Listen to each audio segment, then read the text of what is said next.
Mike Thomas here, and welcome again to EIST 6100. And today we're going to be talking about defining and naming our field and the characteristics of instructional design models. Just about all of the information here is in the first two chapters of Trends and Issues in Instructional Design Technology by Reiser and Dempsey. So here basically what we're talking about is the evolution of two major features of our field, one being the name of our field. Here at UNC Charlotte we use the term instructional systems technology, but other places use different terms, and many terms are used interchangeably. So here we're going to try to sort that out a little bit. It also traces the evolution of how we think about prescriptive models of instructional design or instructional technology or instructional systems technology. So the first point that we want to make here is that instructional technology in the beginning really used to focus on the notion of media. Okay? So in this period, the definitions of the field really emphasized film, radio, later on television, and all of these were viewed as ways to convey ideas or to convey instruction visually and orally. Later on, however, instructional design really began to be looked at as a process.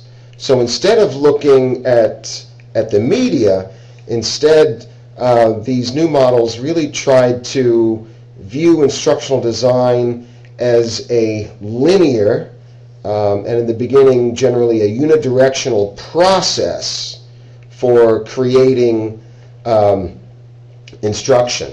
Okay, so the focus also was one that was generally systematic. Systematic meaning that it was something that was made of constituent parts, and each of those constituent parts may have subparts, but all of them interrelate and work together towards some sort of goal.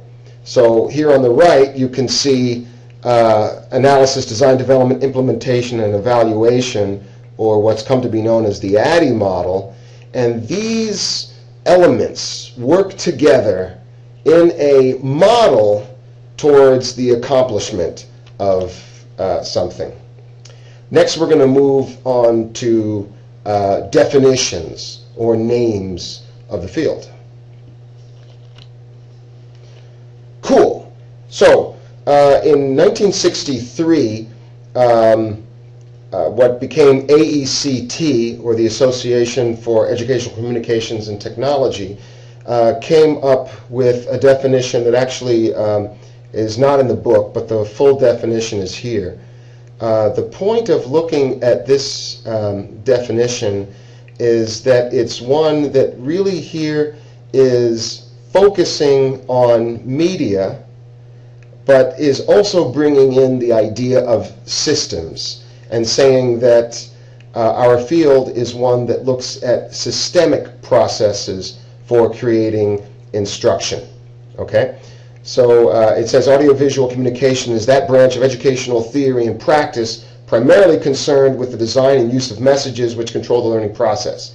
It undertakes the study of the unique and relative strengths and weaknesses of both pictorial and non-representational messages which may be employed in the learning process for any purpose, and the structuring and systematizing of messages by men, this is 1963, by men and instruments in an educational environment. These undertakings include the planning, production, selection, management, and utilization of both components and entire instructional systems. Its practical goal is the efficient utilization of every method and medium of communication which can contribute to the development of the learner's full potential.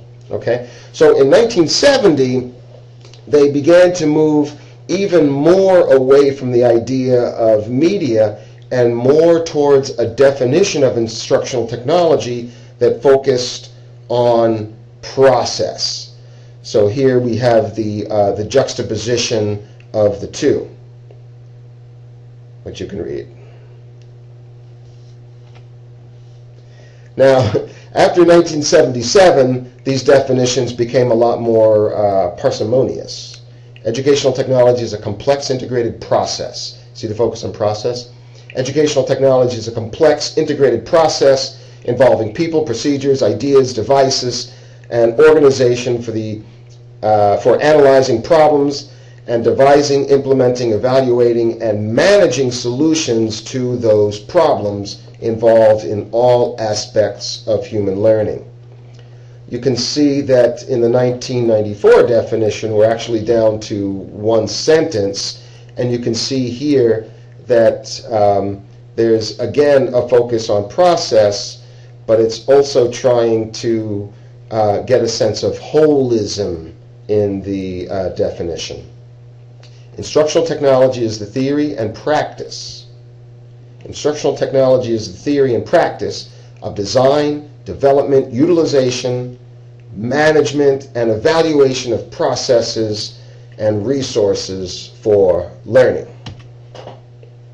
Now, the 2008 AECT definition, I think this was written, by the way, by Mike Melenda, who will hopefully be visiting us this year.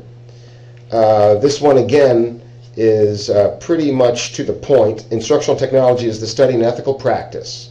Notice ethical practice. Instructional technology is the study and ethical practice of facilitating learning and improving performance by creating, using, and managing appropriate technological processes and resources. Okay, now Reiser and Dempsey, what's interesting here is that they say in Chapter 2 that they define the field, or the name that they like the most is instructional design and technology. Instructional design and technology. And here they provide a bit of a definition, but also something that's a lot more descriptive than a short definition that you can read. All right, so now let's consider naming the field. Why should we call it one thing or another? Okay, they make the argument why it should be instructional design and technology, but there are other terms out there. In fact, if you look at other programs at universities, graduate programs, they have different names.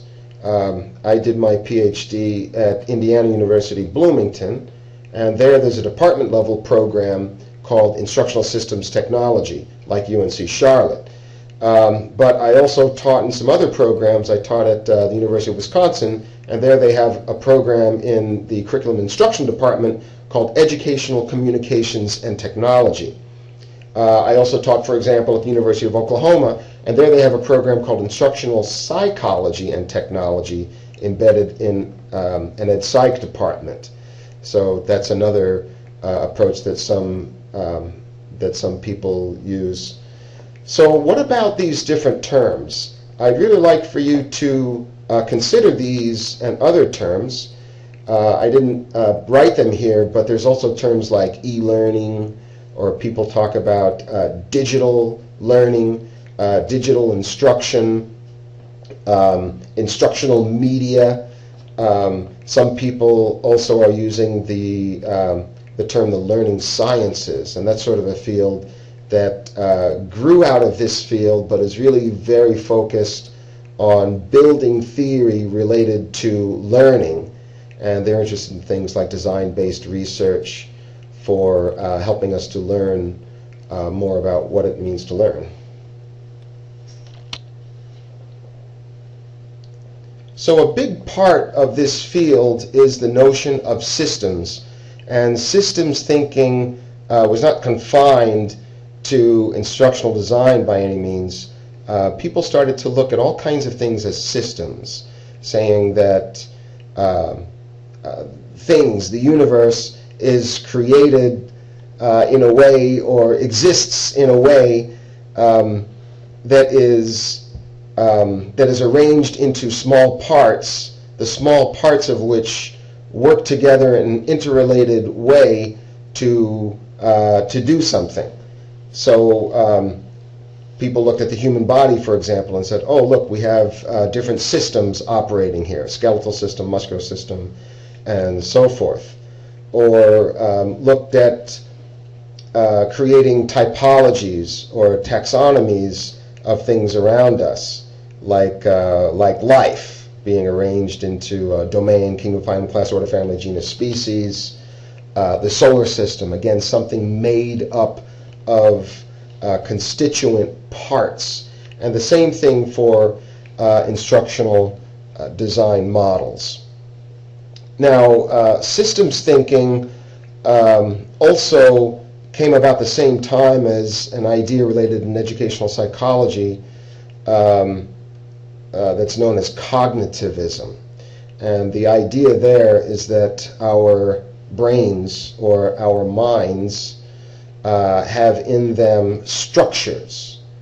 And if we understand these structures, then we can better arrange or sequence instruction for good learning. Noam Chomsky, the famous linguist, for example, talked about deep structure in the brain. If we could understand how the brain is wired for the structure of language, then we can hopefully better teach language and learn language.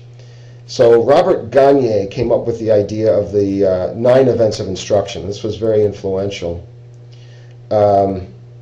And these are sequenced so that we can get to some good learning. Gaining attention, informing the learner of the objective, the instructional objective. Stimulating recall of prerequisite learning. The idea there is that you could activate the schemata in the brain, or activate the schema, and when you do that, then you're more likely to get good learning. Then presenting new material, providing learner or learning guidance, eliciting performance, providing feedback about the correctness of the performance, assessing the performance, and then enhancing retention and recall.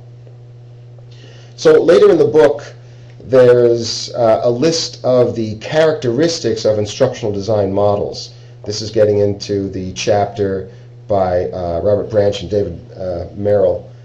Instructional design is student-centered, it is goal-oriented, it focuses on meaningful performance, it assumes outcomes can be measured in a reliable and valid way, it is empirical, iterative, and self-correcting, and is typically a team effort. So notice that these are not simply descriptions, but also prescriptions. So let's take a look at a few of these models. Here we have a pretty straightforward representation of what's come to be known as the ADDIE model. ADDIE being an acronym for analysis, design, development, implementation, and evaluation. And here this image shows that it's a linear model.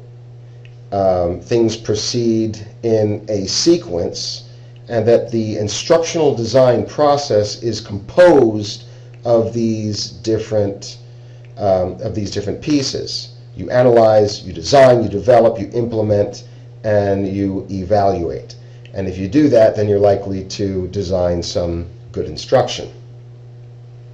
Now, over time, though, people began to say, well, that's not really how we're doing things. It's really important to do a lot of evaluation along the way, and that these different pieces really are subsuming a lot. So they really wanted to say, well, let's kind of work evaluation in between these different elements in the process. Over time, people started to say, well, we really should centralize the idea of evaluation. And you know what? This model maybe is not even so linear, right? In this image that's from the Branch and Merrill chapter, we can see that evaluate is at the center, and then around it there's revision. And it's also not very clear where the starting point is here or where the ending point is. So this, you can see, is a very different model than the linear one that we were just looking at, like this one here we saw earlier. These images here, of course, are showing that each element in the ADDIE model actually involves quite a bit. In analysis, that could be task analysis, it's needs analysis, analysis of learners, analysis of context, understanding the cultures of the people for whom we design instruction. All of this takes place in analysis, and then there's the design work, where there's a lot going on in determining what kind of deliverable this is going to be and making these things in the development phase, and then implementing it or actually using it, and that involves a whole lot of different processes and procedures, as does evaluation. In this image, you can see that evaluation again is in the center, and the model is labeled as a standard ADDIE ISD model. So we can see that the ADDIE model has really come to be considered something that's not so linear. Here they have something that's sort of going in a linear fashion, but it's sort of clockwise with evaluation in the middle. The same thing with this depiction right here. Same thing again with this one, although they've swapped out a couple of them. You can see pilot testing that we didn't see in another one. There's the idea of review.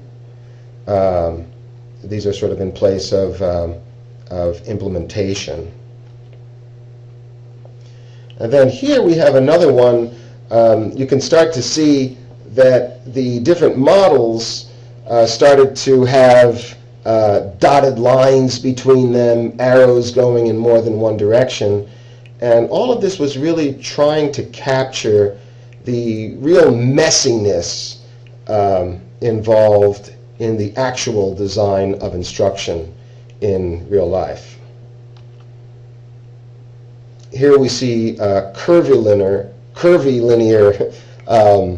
lines showing a linear process, but one that also takes a big hook back with the evaluation. So the evaluation may indicate that, well, you know, we really need to go back to the drawing board, and you can see here that the evaluation arrow goes back to analysis, and there's the note here, continuous revision and redesign. So things are presumably never perfect. The image that we see here in this slide is significant because this is really from the Dick and Carey book. I think it first came out around 1965 or so. And Dick and Carey were very, very influential in the field of the systemic design of instruction, and broke down the models into their constituent parts and got detailed about how that should be done. And their work is still standard reading in many places. Here again we see a depiction of the ADDIE model with arrows with heads at both ends, and this one distinguishes the linear systematic approach and distinguishes that from an iterative systemic approach.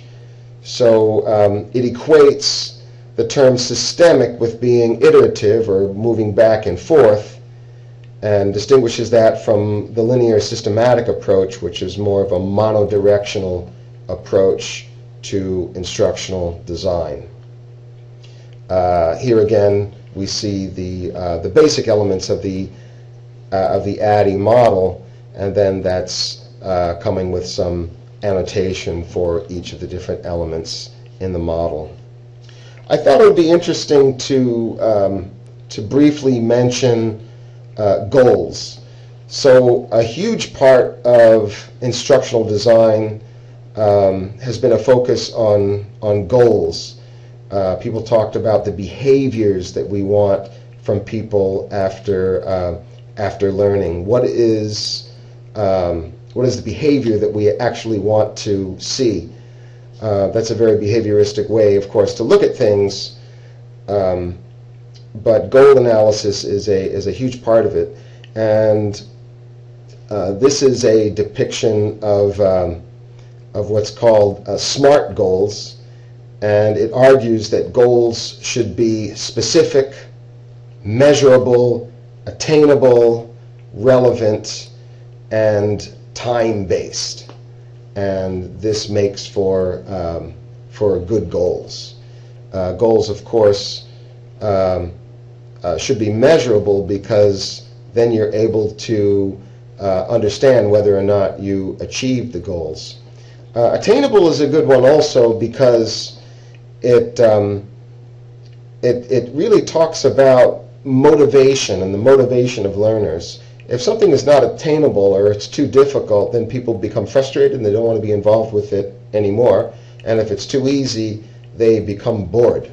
So we always want our instruction to really focus on a level that's only slightly above the level of accomplishment of the learner.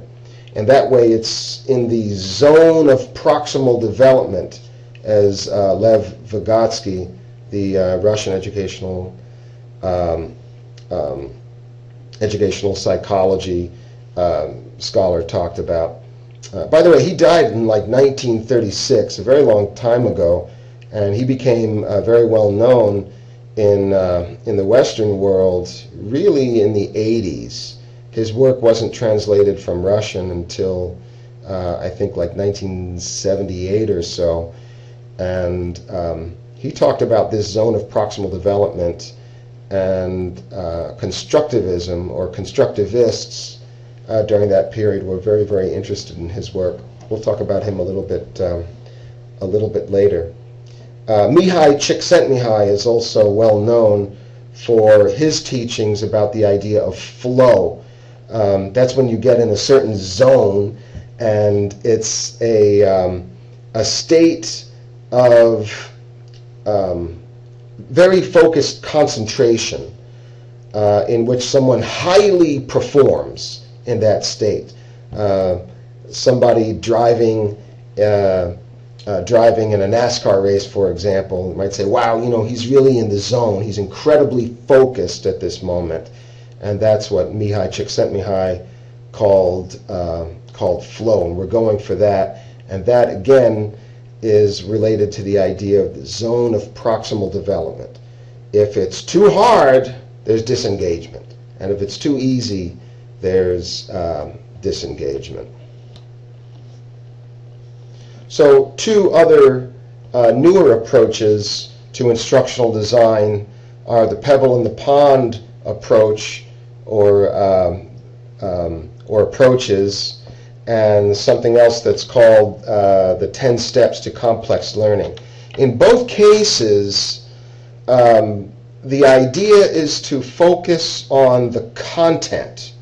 So while ADDIE model kinds of approaches to instructional design focus on process, these two focus more on the content from the beginning.